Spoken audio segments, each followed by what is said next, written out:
Good evening, ladies and gentlemen. We are in lesson 19. It's pretty impressive. We started in January.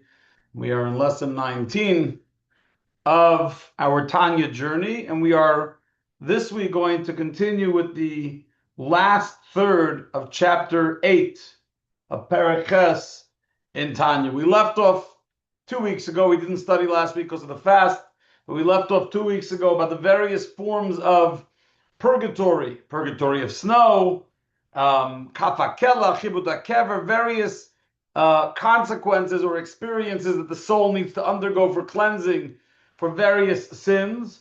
Specifically, we left off with the issue of forbidden speak, forbidden talk, scoffing, mockery, speaking negatively about others. And then the last thing we said was people who have the opportunity to study Torah and they don't. That you have the opportunity to study Torah, but you're spending your time immersed in what we call in Hebrew Yiddish shtusim. You're immersed in worthless discussions. The Alter Rebbe now continues with a very, very touchy subject for a lot of people. But, we've never been, this class and this Chabad has never shied away from tough conversations. So I'm sure this conversation will lead to many conversations, but it's an important one to have. And the Alter Rebbe included it in chapter 8 in Tanya because this is something that we deal with often. And maybe today we deal with it a little bit less, and not for good reasons, but primarily because people waste so much time with worthless discussions that this doesn't come up as much, but it definitely comes up and needs to be addressed, and that is Chochmas Chitzonius, or Chochmas Umes Ha'olam, which translates in English to secular studies, secular wisdom. And it's an interesting balance when it comes to secular wisdom. Let's see what the Alter Rebbe says. Let's delve deep into the various commentators with an incredible, actually a beautiful essay from the Rebbe in a letter that deals with this directly. But let's start straight inside. We're in section 3. Says the Alter Rebbe,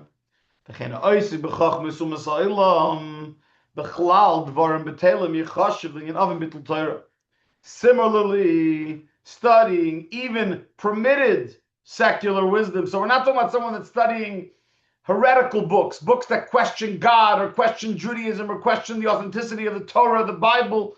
Even if you're reading secular wisdom that doesn't necessarily contradict the Torah directly or try to take you away from God, it's considered a sinful neglect of Torah study, tantamount to worthless discussion, as stated by the Alter Rebbe, so in 1794, the Alter Rebbe wrote a separate booklet, called The Laws of Torah Study, which is the most comprehensive book on the halachas, the laws of the obligations of learning Torah. It's more comprehensive than the Rambams and Maimonides. It's more comprehensive than Rabbi Yosef Karo's. And Alter Rebbe wrote it without writing his name, without writing the author's name. Why? Because he wanted people to accept it. So he knew if he puts his name on it, right away those who opposed the Hasidic movement wouldn't study it.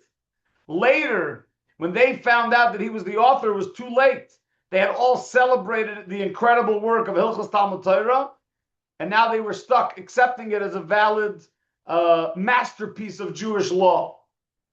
The Alter Rebbe writes, the first thing you need to know about studying secular wisdom is that every time you study secular wisdom instead of studying Torah, you're wasting your time. You could have been studying Torah, you could have been studying God's holy wisdom, and you chose to study unholy wisdom. But if that's not enough, the Alter Rebbe says it goes up a notch when it comes to secular wisdom with the following explanation. The Oiza is furthermore, and you study it from a Kabbalistic perspective, secular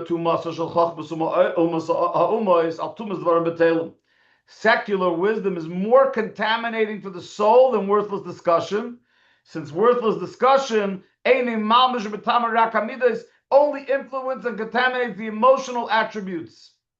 If someone's talking about a subject that doesn't have any depth, that doesn't have any wisdom, that doesn't have any intellect, it's just, he's shoving the bull about something ridiculous, you're only contaminating your emotional state because it's only an emotional conversation.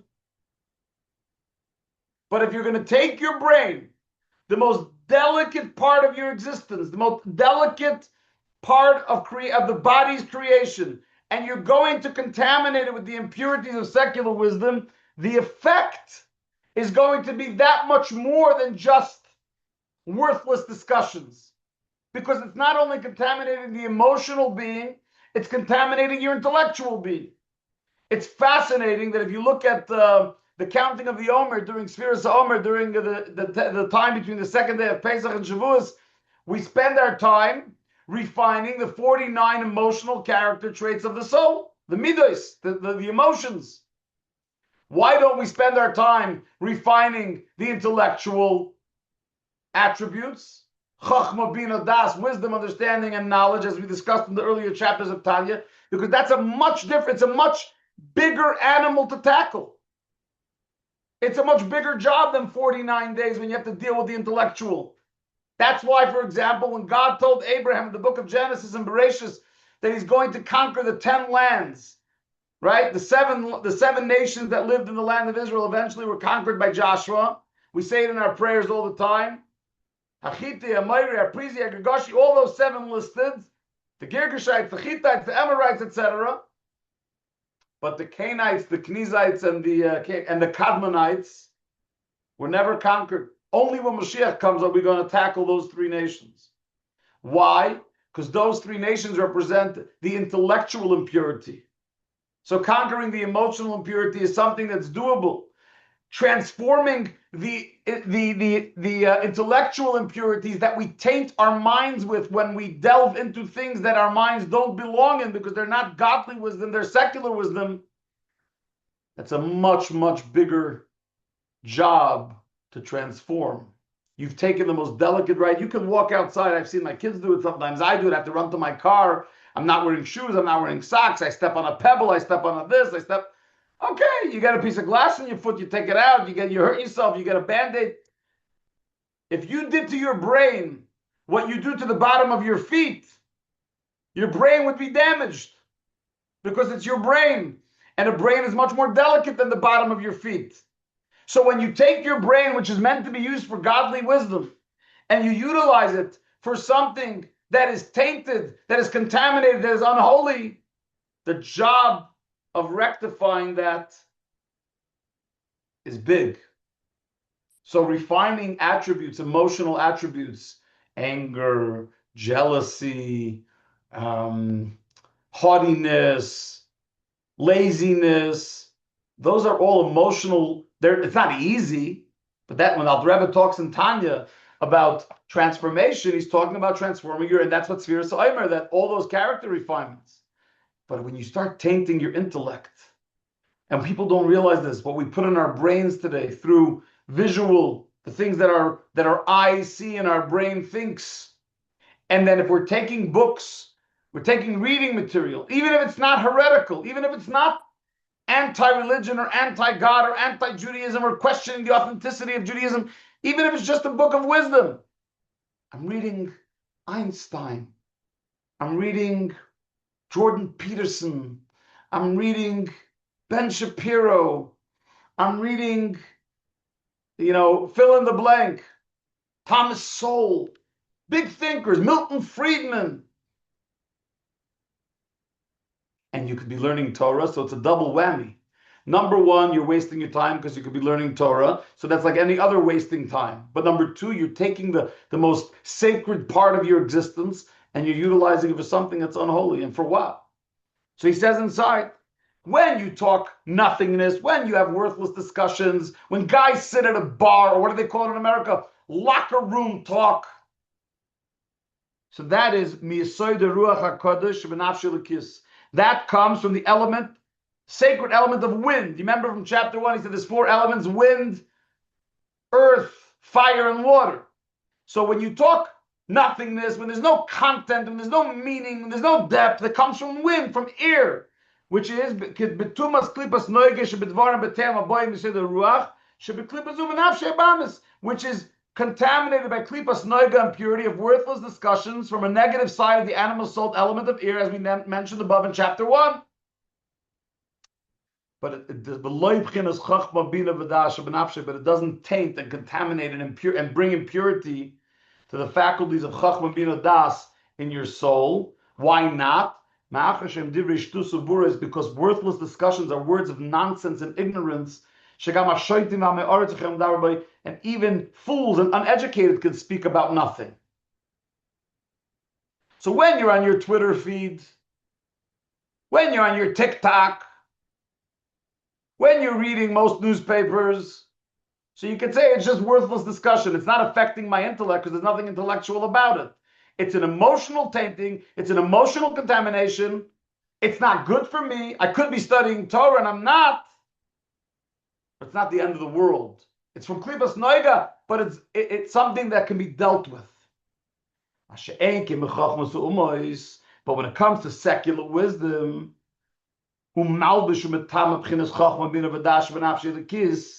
it influences and contaminates the intellectual faculties of Chachma Bina and Das of your divine soul with the impurity of Klipas Noiga and these forms of wisdom.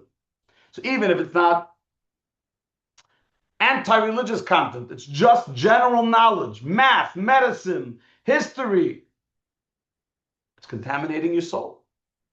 That's a big statement. Rabbi, are we supposed to spend our whole time just studying Torah? First of all, the answer is yes. Yeah. How about that? Someone came in the other day. A Gentile came into the shul the other day. His kids go to Longfellow, so he knows me. And he said, Rabbi, I wanted to study some Talmud. I said, which volume do you want? It's 79, 80 books. He burst out laughing. He thought it was like a 2-book, the Talmud is like in 2 books or something. He didn't realize how vast it is. And I say to him, listen, when I tell you that I don't have time to read 3/4 of the books that people give me or want me to read, it's not because I think I'm better than them. I don't. They may be smarter than me. They may be more educated than me. But I only have X amount of years in this life that God gives you, till 120, if you're lucky, if you're blessed. Why would I spend my time studying the wisdom of, I don't know, Thomas Sowell, as brilliant as he may be, or studying the wisdom of Dale Carnegie, when I could be studying the brilliance of Torah, of God's wisdom? It's pretty basic. They say the story about 2 guys that were walking near a lake, and they saw a woman fall into the water.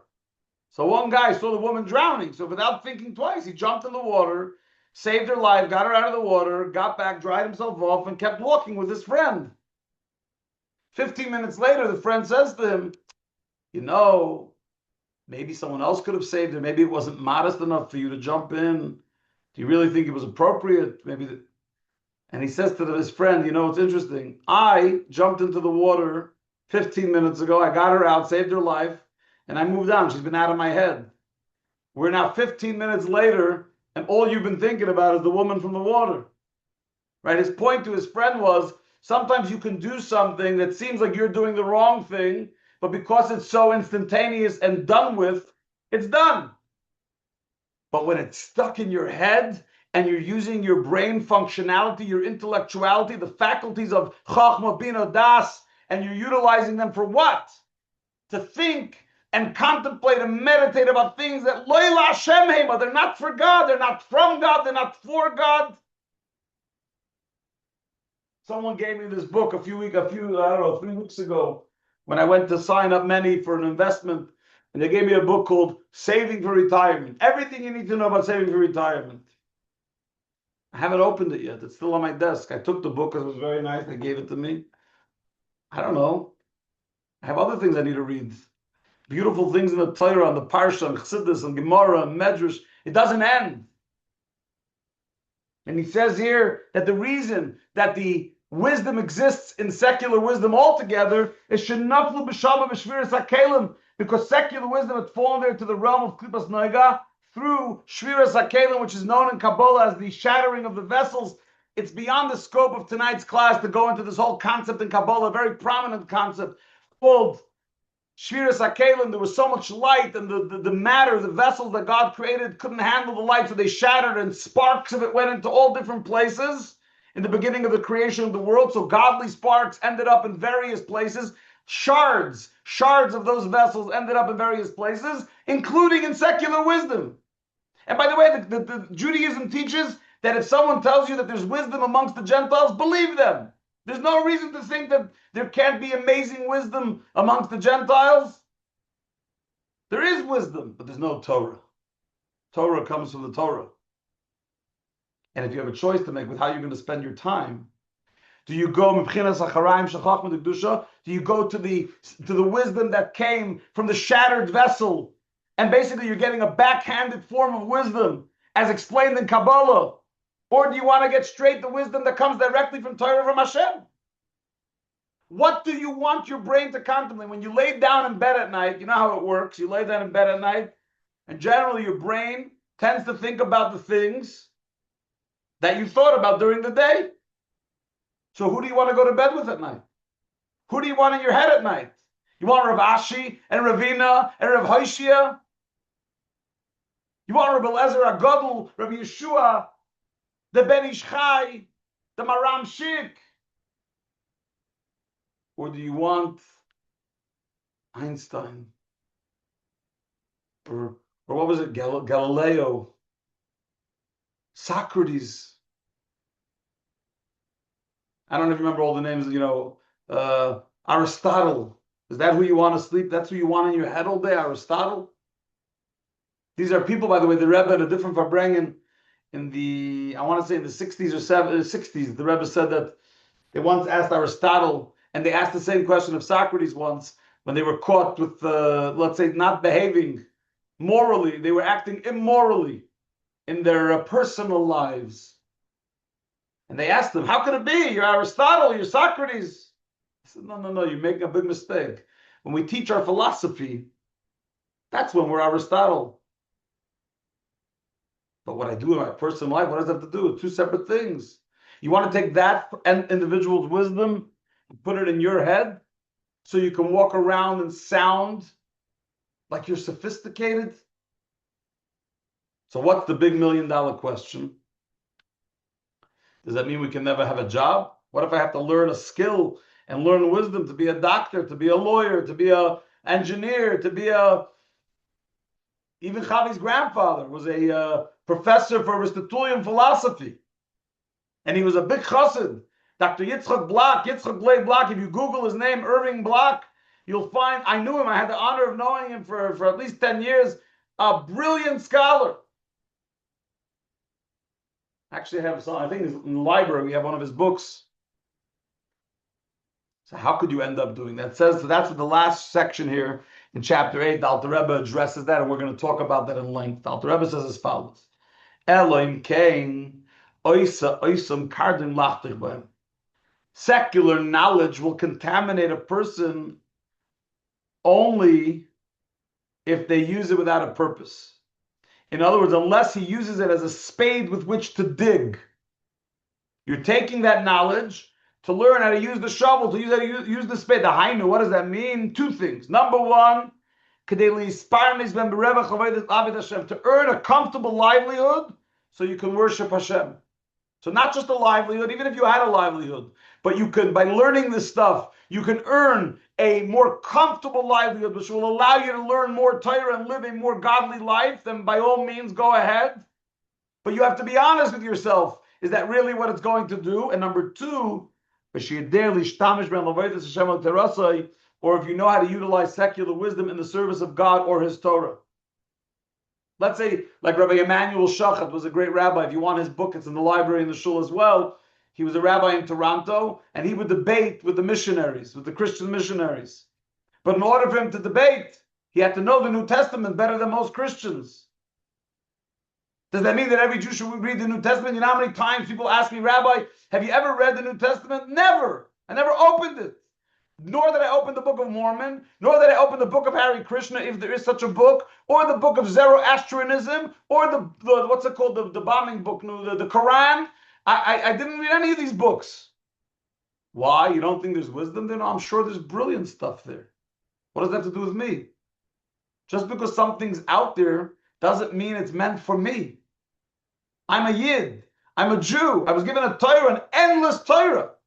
Right? We say in Rechava Miniyam, it's bigger than the ocean. It's endless.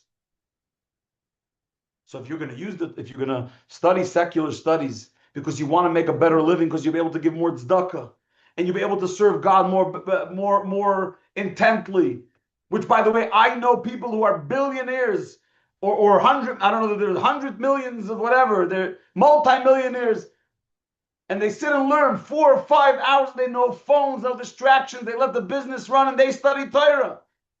And they were able to do that because they studied their trade and were able to get there. Or if you're studying this various secular wisdom because it's going to help you in your service of God. But just to study, someone says, hey, I just want to study to get my PhD. Okay, and how is that going to help you serve Hashem? And every person has to individually answer that question. Is this going to make me a Jew that serves God better? Now, by the way, the point of this class is not for people who already passed the age of college or university to walk around feeling guilty that they did. That's not the point of the Alter Rebbe here. What's done is done. And now that you've studied whatever you studied, it's your job to utilize that in your service of Hashem. But if you're going to choose what to do with a child, and someone makes you feel bad because your kid might not have the highest mark in a particular secular study. Chavi has a cousin. It's my cousin too, because I'm married to Chavi. They are shluchim in Bettendorf, Iowa, Tri-Cities, Iowa, by the border of Iowa and Illinois. And their son, who I believe is 16 years old, did something this week that blew my mind. He completed the entire Talmud. He's Chavi's first cousin, Chana Kadaner's son. Fascinating. You want to tell me that this kid who finished the entire Shas, the entire Talmud, is less brilliant than the PhD student sitting in Stanford? Babamaisis. It's all a question about what they're utilizing their wisdom and their intellect for. Is it going to be pure intellect, godly intellect? Or is it going to be contaminated by God knows who? Between us, actually, it's not between us, everything's recorded. And if I bring it once when the Rebbe was talking about Aristotle, in Hebrew or in Yiddish, I think in Hebrew they call Aristotle Aristo. That's his name. So they say Aristo Tza'anander Shikir Agoy. Aristotle, or another drunk idolater, another drunk individual. Right? So Aristotle was a smart alcoholic. Whoopie-doo. He was a smart, brilliant person that indulged in temptation. So he was brilliant, but that's who you want your... By the way, we say the same thing about music. When you listen to music, your soul connects with the author, with the composer. Who do you want to be composed? Do I want to have a relationship with my soul with Michael Jackson? Do I want my soul to be connected to... I almost said Rashida Tlaib, but I think she's a congresswoman from Michigan. She's not a singer. But Beyonce, you think I want my soul that Hashem gave me to be connected with why? Why? It doesn't mean they're a bad person. But do I want that? Of course not. And the Rebbe ends with these words, and then we're going to discuss this in real beauty, in beautiful detail. This was the reasoning of Maimonides and Nachmanides, both of them. A blessed memory, Visiyasam and their students, their adherents, She'asku bohen, who immersed themselves in secular studies. So the Rambam, Nachmanides, and the Rambam, Maimonides, studied secular studies, but it was never for the intent of just studying secular studies. It was all connected to the service of Hashem. And how many of us can match up with the Rambam and the Ramban and say that we too only read secular studies to get there, to have a better relationship and serve Hashem better? Are there people like that? Sure. I'm not the Rebbe's spokesman, but the Rebbe of blessed memory, also went to University of Berlin. He went to the Sorbonne for a short time. He studied engineering. He was an engineer. He studied physics. He worked at the Brooklyn Navy Yard. And who knows how much it helped during World War II. But the bottom line is, I'm not the Rebbe. And I'm not Rambam. And I'm not the Rashba, who, by the way, was also a doctor of Shulman Aderes. These were great Torah leaders and giants who studied secular studies for the benefit of their relationship and the community's relationship with Hashem. And that brings us to this incredible, and I discovered it earlier today, and I must have read it already 4 times because it just blew my mind. It comes from a letter that the Rebbe wrote. It's printed in volume 3 of the Rebbe's letters of Igros Kodesh. And the Rebbe goes through step by step of what are all the legitimate reasons for why someone would study secular studies. And I hope that this letter will be helpful to people as they make decisions and how they should entertain their brain and how they should utilize their brain, that they will think about whether they fit into these categories or not, or it's just their personal indulgence to read wisdom that doesn't come from Torah. So the Rebbe says like this. Yeah, we're gonna go from top to bottom. You have someone who learns secular ideas or mundane wisdom, but he gets all of that information straight from the Torah itself.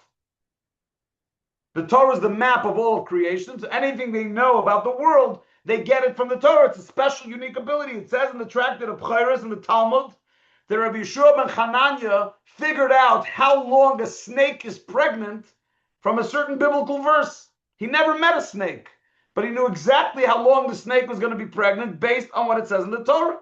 That's a special ability. It says in the Medrash Tillim about Shmuel and Rabbi Hoshea that they learned Torah so deeply that they were able to figure out everything that's going on in the heavenly abodes, everything that's going on in the above the clouds through various verses of the Torah. So they delved into the written Torah, the oral Torah, and that's a beautiful ability to take the wisdom of the Torah and learn from it all mundane wisdom that you need to know. That's the highest level. Then you have level 2, which is when the Torah commands you to learn this stuff. For example, the Torah says you need to know how the moon looks when you sanctify the new moon, when the sages intercalate a new month, when Rosh Chodesh is going to be. So the Bezdin has to know how to assess astronomical stuff. They have to study astronomy. Or if they have to make rulings about idolatry and magic, they have to study the world of sorcery. That's why the family of Rabbi Gamliel was permitted to learn Greek, because the community needed them to know Greek, to know how to deal with a lot of the Greek culture that was going on at the time. So the Torah commands the sages in those situations. It's a mitzvah, right? Because we have a mitzvah to sanctify the moon, to make Rosh Chodesh, or the other rabbinical or biblical mitzvahs. So you're not discovering the mundane wisdom from the Torah, but you're mandated by the Torah to go study those wisdoms so you can make rulings according to Torah. It's still pretty high. Then you have number 3, is that you find yourself in a place where you're not allowed to study Torah. You're in the shower. You're in the bathroom. Right? It says in the Medrash about Shmuel, the great sage, that he studied astrology. When did he do it? When he was in the bathhouse. He was able to think and meditate on astrology. He wouldn't do it when he had the opportunity to study Torah. But when he couldn't study Torah, and he has a mitzvah not to study Torah because you're prohibited by the Torah from studying Torah in a place that's not pure. So he's kind of, in a backwards way, mandated to keep his mind studying something. So he studied the math and the astrology and whatever you can do, like those that do Sudoku in the bathroom. That's number 3. What's number 4? This is all from the Rebbe's letter. It's fascinating. Number 4 is that you're learning Torah, you want to do a mitzvah, but you don't know how. You just don't have the knowledge. Right? For example, the Talmud says in the tractate of Sanhedrin that Rav, the great sage Rav, spent 18 months by a shepherd, so he should know which animals are, how the blemishes on animals work. So was he actually doing a mitzvah at the time? No. But he was studying in order that when he does the mitzvah, he should have the proper information to do it properly. Then number 5, on a limited scale, is when you want to become smarter in your business so that you can make more money. This is what the Alter Rebbe was referring to in the Tanya itself.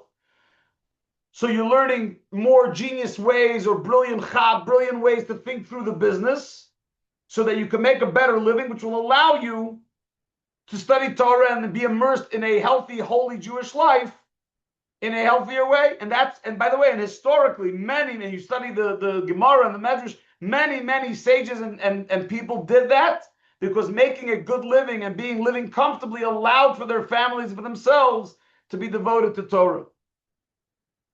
But here's the issue. This is why the Alter Rebbe, all of those 5 things we just mentioned, don't apply to the Rambam, to Maimonides and Nachmanides. Why? The Rambam writes explicitly in more than one place that he learned secular books. He learned from Muslim thinkers. He learned from Greek thinkers. He learned astronomy. He learned medicine from Galileo. You can't say that he was only learning to make a living, because we know that the Rambam had money. He already earned a living because his brother took care of him and his family. The Rambam writes that while he was out studying, his brother took care of the Rambam's finances. They had a deal. The Rambam would study and his brother took care of him. So he didn't do it because he needed to do it in order to earn a living. And he did study the actual secular studies. Same thing with Nachmanides. He was very, very smart in many wisdoms, and it wasn't all to make a living. And that brings us to number 6. To the 6th reason when it's permitted to study secular studies. And that is, even if you don't lack any information from the Torah, and you know how to understand Torah fully, and you don't need it for business, is that if you're able to study secular studies and find a way for that to enhance the service of Hashem and the Torah. And that's what Rambam and Ramban, both of them, were those type of people. They took the wisdom that existed out there, and they had the ability because of who they were. We are not them. Let's not fool ourselves. I don't want someone to say, well, the Rambam studied secular studies, and so can I. When you learn Torah like the Rambam and immerse yourself like Nachmanides, then you can also do that. But the Alter Rebbe is specifically quoting the Alter Rebbe, specifically quoting the Rambam and Ramban, because he's telling us that when you're like them, you can reach level number 6, which is that you're not even learning it for any intent of making a living. You're not learning secular studies because it's going to help you understand the Torah, do the mitzvahs, or you're learning it from the Torah. You're simply reading secular study, philosophy, because you have the ability, because your divine soul is so pure and so connected and so high that you have the ability to study those secular studies and bring it into the service of Hashem. As the Rambam famously said, Kabbalah se'emes mish'amrei, we should accept the truth from whoever says it. Now, we shouldn't study all those studies so we can get the truth, but the Rambam was able to do that. He was able to learn all types of studies. He was able to find the God spark that was hidden within the secular studies that fell from the Shviras HaKelim, that came from the shattering of the vessels that speaks about in Kabbalah, and elevated to a state of spirituality. So the point of chapter 8 is not to bash those who go to college and not to bash those that spend their time studying secular studies. The world needs amazing doctors, and the world needs amazing lawyers, and the world needs amazing Jews that are in every single industry, and they're the most brilliant of the people in the industry. But it needs to lead not just to making more money.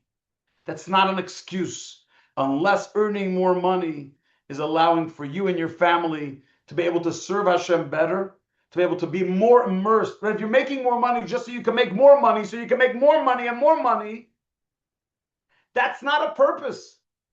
The Alter Rebbe doesn't bring that as an option. But if you're earning enough money so you could spend the rest of your life immersed in Torah. I go to New York and I stay in the homes of these wonderful, wealthy Jews who have been to Bozeman. I come into their house 11 o'clock at night. Right? If you had, I don't know, $100 million in the bank, what would you be doing 11 o'clock at night? Checking your stocks. Did the Nikkei index open? What should my next investment be? Rita. Studying Gemara. I walked into a house, they were studying Yibamos, the Gemara that talks about a levirate marriage. two Jews, 11 o'clock at night, I'm falling off my face, I'm tired, and they're in this heated discussion. Because that's where their brain is, and the purpose of making money and being a industry expert and being a entrepreneur and being a tycoon and being a oligarch is not about being an oligarch. But if you're an oligarch that enhances Torah and mitzvahs for you and the entire Jewish community, and because you invested your brain to create this wisdom like Rambam and Ramban, you're able to bring more beauty into Yiddishkeit, authentic beauty, then by all means. But if you're doing it just because you find this secular philosopher to be brilliant, sorry. Find Kuzari, find the Mesilas Yesharim, find the book of Tanya, find the Rebbe's Chassidus, find Likutei Sichos, find Likutei Torah, find the Ben Ish Chai, find the Nigras Moshe, and delve into the wisdom that God gave us. And that is the message from chapter 8. Eventually, the next week, God willing, now that we got that, we discussed the two souls, the animal soul and the godly soul. We're going to talk about where they are located in the body of the Jew. Have a wonderful evening, and we'll look forward to seeing you back for lesson 20. Sei gesund.